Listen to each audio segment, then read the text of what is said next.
Oh, hello there. Didn't see you come in. What are you doing here? Get out of my house! Nah, I'm just joshing you guys. Come on in, have some cyanide. We'll have a great time. Hello everyone, Graham here again, and welcome to MMP. Experimenting with the acronym concept. Not liking it much. First off, Jackhammer, the perverted Mike does not appreciate what you said about him. Look at him. He's crying. You monster. Also, Seb, I submitted that last vlog of yours to the Academy. It's a shoo-in for Best Short Film. Good job! I cried a little. Again, not much event-wise has happened in my life, though I have been doing a lot of character work for a little pet game design project of mine. I'd love to just spend the whole vlog reading the character histories that I've developed, but for one thing that would be insanely self-indulgent, and for another thing...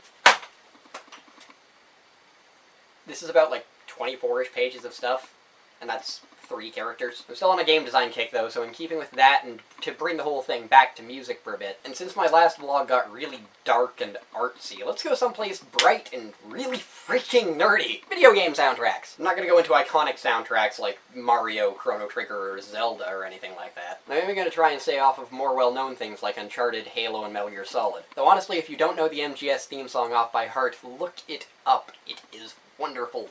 Wonderful stuff. Today I'm mainly going to be talking about my journey through 2 excellent video game soundtracks, and 3 things that I learned through analyzing them. So, Darren Korb, would you kindly start us off?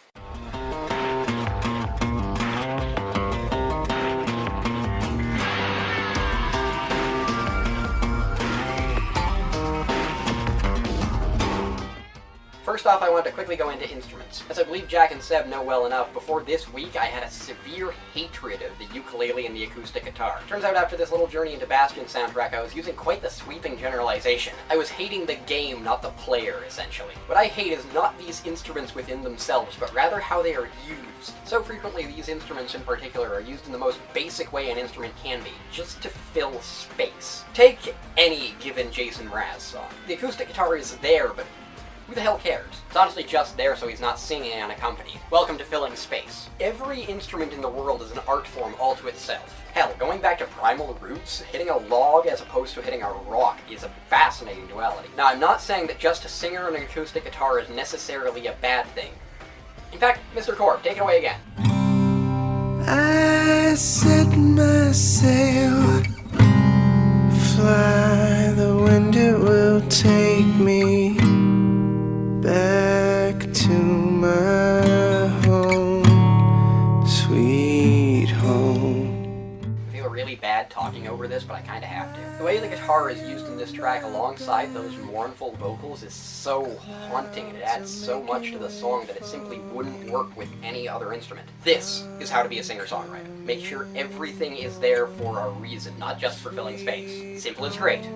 Boring isn't. While this song is on, I want to get to another thing. This song is the theme of a character named Zulf. When you find Zulf, he's standing on the edge of a cliff, looking up into the stars. He's about to jump. The calamity that caused the game's post-apocalyptic setting took not only his friends, but also his recently so-named fiancé. Essentially everyone he knew and loved was taken away from him. Take that into context and listen to this. I see your star, you left it burning for me. Mother, I'm here. There's another character named Zia, an orphan, a complete reject. She's never had a friend in her entire life. Keep that and the calamity in mind, and listen to this. I dig my hole, you build a wall.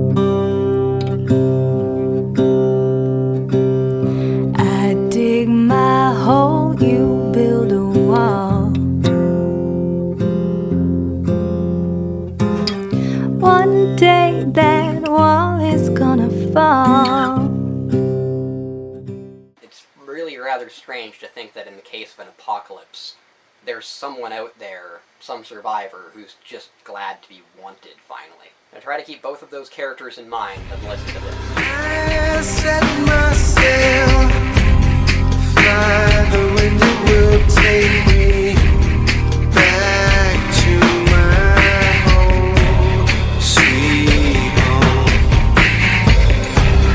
Lie on my back, climb to make a way for me. I'm coming home, sweet home.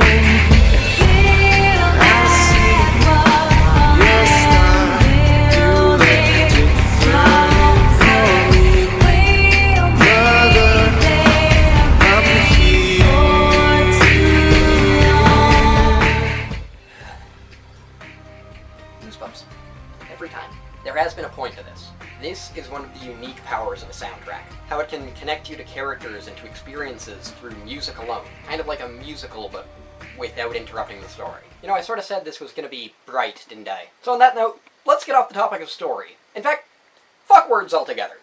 Let's get instrumental.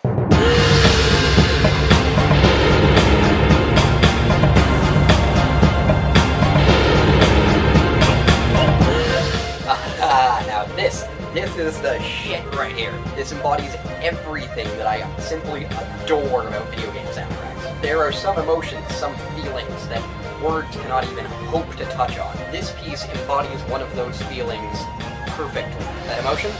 That feeling? Adventure. Every morning for the past week, I have woken up and listened to this song because it just gave me that feeling of up and out. We got shit to do. This song had a single word in it, it ruined. Why is that? You add one word and you give the adventure context. With that lack of context, this adventure could be anything. I have to study for a science exam? Well shit, add a dash of musical motivation to the pot, and that chore just became awesome. Gotta clean the house?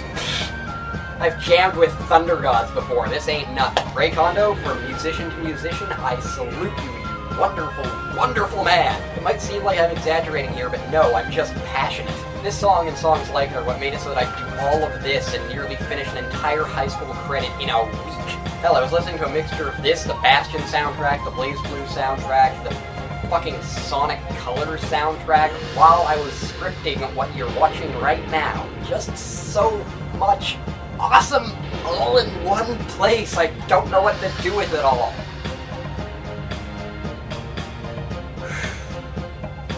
Honestly, this doesn't even begin to cover how much I could talk about these two soundtracks alone.